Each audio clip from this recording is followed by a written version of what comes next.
زمزم کا چشمہ دے دیا، لیکن وہ پیاس کی کہانی ختم کر وہ بلا میں ہوئی آ کے حضرت امام حسین پہ. اور کیا شان سکھائی اسماعیل علیہ السلام کی شان قرآن نے بتائی کہ وہ اپنے اہل و عیال کو نماز کی تلقین کرتے تھے، اور ان کے جو ہے حضور کے نواسے اور اسماعیل کے بھی دور سے نواسے ہی ہوئے، انہوں نے آ کر کربلا کے میدان میں آ کے یہ ثابت کر دیا. جب ان سے پوچھا گیا کہ کیا خواہش ہے تو انہوں نے کہا مجھے سجدہ کر لینے دو. یعنی کہ بات ہے کہ جس چیز کا آپ کے جد امجد اسماعیل علیہ السلام بیان کرتے تھے، اسماعیل علیہ السلام نے وہیں پر آ کے اس چین کو ختم کیا کہ سجدے میں، وہ کہتے ہیں نا سجدے میں سر کٹا کے محمد کے لال نے. تو بات یہ ہے کہ آپ نے اس کا حق ادا کر دیا. اور قرآن مجید کہتا ہے جو میرے لیے خوشی کا باعث ہے وہ یہ ہے کہ آپ اگر واقعہ پڑھیں ابراہیم علیہ السلام سے بھی پہلے حابیل و قابیل کا، تو قابیل کو کسی بات پر غصہ آیا تو اس نے حابیل کو کہا کہ میں تجھے قتل کر دوں گا. کیوں کہ اللہ نے تیری قربانی کیوں قبول کر لی، یا جو بھی پیچھے واقعات تھے وہ قرآن میں تو نہیں ہے لیکن اللہ اسی حد تک قرآن میں بتاتا ہے کہ ان کی قربانی اللہ نے قبول کر لی تھی. تو انہوں نے کہا کہ اللہ تقوی والوں کی قربانی قبول کرتا ہے. یہ جواب تھا حابیل کا. تو انہوں نے یہ کہا کہ تو اگر مجھے قتل کرنے کے لیے اپنا ہاتھ اٹھائے گا تو بھائی میں قتل کرنے کے لیے، تجھے قتل کرنے کے لیے اپنی تلوار نہ اٹھاؤں گا. تو میرا قتل کر، اپنے بھی گناہ لے میرے بھی گناہ لے اور جہنم میں چلا جا. تو بات یہ کہ محمد رسول اللہ کے نواسے بھی کوئی کمزور نہیں تھے. انہوں نے بھی بالکل وہی کہا کہ یزید، اگر وہ ہمارے ایک بزرگ تھے وہ شعر پڑھا کرتے تھے کہ پیدا ہوا یزید تو شیطان نے کہا لو آج ہم بھی صاحب اولاد ہو گئے. بات یہ کہ انہوں نے اپنے عمل سے ثابت کیا کہ یزید میں تجھ پر ہاتھ نہیں اٹھاؤں گا. ہاں جی، میں اپنی راہ اپنی رب کی راہ میں اپنی کیے ہوئے عہد کو پورا کروں گا. جس بات کو حق سچ سمجھتا ہوں اس بات پہ اپنے بچوں کی بھی قربانی دے دوں گا اور تجھ پر ہاتھ اٹھاؤں گا. جا تو میری بھی جان لے اور اپنے گناہ لے اور میرے بھی جو کچھ تقصیریں کہیں اس میں ہو گئی ہوں تو جا تو لے اور جہنم میں جا. تو انہوں نے اپنا بالکل وہی اپنے آبا والا کام جو ہے اس کی اخیر کر دی، بالکل اخیر کر دی. تو یہ نہیں ہے کہ وہ نعوذ باللہ کوئی کمزور تھے، بزدل تھے یا ان کے ساتھی نہیں تھے.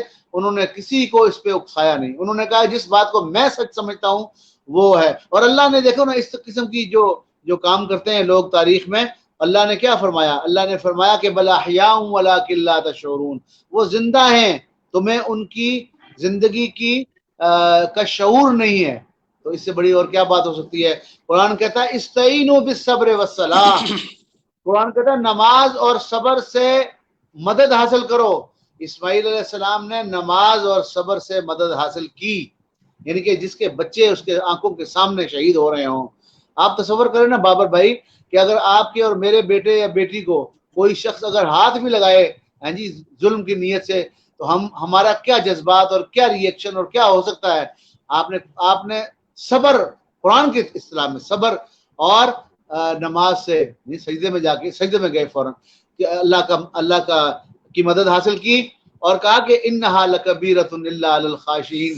یہ اس ایسے وقتوں میں آزمائش کی گھڑیوں میں سجدوں میں جانا اور نمازیں پڑھنا اور اللہ سے مدد مانگنا یہ آسان نہیں ہے. یہ جو اللہ سے خشوع و خضوع رکھتے ہیں یہ انہی کا شیوا ہے، یہ وہی کر سکتے ہیں. اور یہ امام حسین علیہ السلام کی شان تھی. اور قرآن سورہ قلم میں یہ بھی کہتا ہے کہ جب قیامت میں سجدے کے لیے بلائے جائیں گے تو ایسے ظالم جنہوں نے ظلم کیا امام پر یا امام کے خاندان پر، وہ ان کے بارے میں کہا لا یستطیعون، وہ قیامت میں بھی سجدہ نہیں کر سکیں گے. کیوں؟ خاشعۃ ابصارهم ترهقهم ذلہ وقد كانوا يدعون الى السجود وهم سالمون. دنیا میں ان کو سجدے کے لیے بلایا جاتا تھا اور وہ صحیح سالم تھے، وہ نہیں آتے تھے. ایک تو یہ کہ سجدے کے لیے نہیں آتے تھے، اور مجھ سے اگر کوئی پوچھے تو رسول اللہ کے لاڈلے کو اور ظالموں جس کا کلمہ پڑھتے ہو محمد رسول اللہ کی جو آپ رٹ لگاتے ہو صبح دوپہر شام نماز میں اللہم صلی علی محمد و آل محمد پڑھتے ہو، اور ظالموں اسی کے خاندان کے لخت جگروں کو، انہی کے بچوں کو، انہی کی عورتوں کو تم نے اجا دیا. یہ بہت ہی خطرناک. ان الذین فتنوا المؤمنین والمؤمنات، جنہوں نے مومنوں اور مومنات کے ساتھ فتنہ میں ان کو ڈال دیا، ان کو آزمائش میں ڈال دیا، ان کو اس طرح کی اذیتیں دی. ان الذين فتنوا المؤمنين والمؤمنات ثم لم يتوبوا فلهم عذاب جہنم ولهم عذاب الحریق. اللہ نے مسلمانوں کو، ان کے پیروکاروں کو، ان کے ماننے والوں کو سکون کی آیات دی ہیں کہ اللہ قیامت کے دن اللہ ان سے خوب بدلہ لے گا، اللہ خوب بدلہ دے گا. اور کہا اس دن کہے گا اخسؤوا فیہا ولا تکلمون، جاؤ دور پیچھے ہو جاؤ، دور ہٹ جاؤ. اللہ کہے گا مجھ سے معافیاں نہ مانگو، میرے پاس مت آؤ، جاؤ ہٹ جاؤ، مجھ سے بات بھی نہ کرو.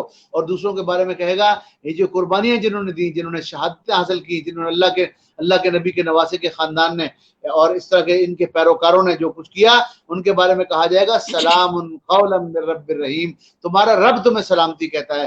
پیرل ان کو کہا جائے گا ظالموں کو وامتازوا اليوم ایھا المجرمون، اے مجرموں آج ہٹ جاؤ، چھٹ جاؤ، پرے ہٹ جاؤ، تمہارے یہاں کوئی کام نہیں ہے.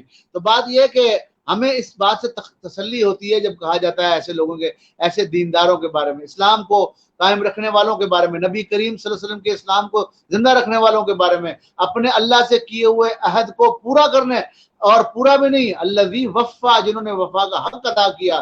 اسماعیل نے تو میں سمجھتا ہوں جو حق تھا اللہ کی وفا کا آخری درجے میں ادا کیا. تو اللہ کی جب آیات یہ ان لوگوں کے لیے میں بعض اوقات دیکھتا ہوں، ان پہ انتباہ کرتا ہوں کہ رضی اللہ عنہم ورضوا عنہ، دل خوش ہو جاتا ہے. اللہ ہمیں بھی ان کے سائے میں، ان کے قدموں میں، ان کے پہلو میں ہمیں بھی جگہ بہت دے. شکریہ تو بات یہ کہ وجوہ یومئذ ڈاکٹر صاحب آپ کا بہت شکریہ. ناعمۃ لسعیھا راضیہ.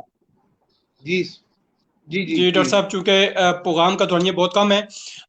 جی ناظرین، چونکہ ڈاکٹر مرتضیٰ مغل صاحب ایک نامور اسکالر ہیں، اور یہ تاریخ اسلام کا یہ ایک عام واقعہ کربلا، اس پہ جتنی بات کی جائے کم ہے، اور ہمارے اس بات پہ کرنے کے لیے ہمارے قلم کی سیاہی ختم ہو سکتی ہے، لیکن اس واقعہ پر بات ختم نہیں ہو سکتی. لیکن وقت کم ہے. وقت کی نزاکت کو دیکھتے ہوئے ہم ناظرین آپ سے اور ڈاکٹر مرتضیٰ مغل صاحب آپ کا بہت شکریہ، آپ نے وقت دیا. اس کے ساتھ ہی ہم آپ سے اجازت چاہتے ہیں. اللہ حافظ.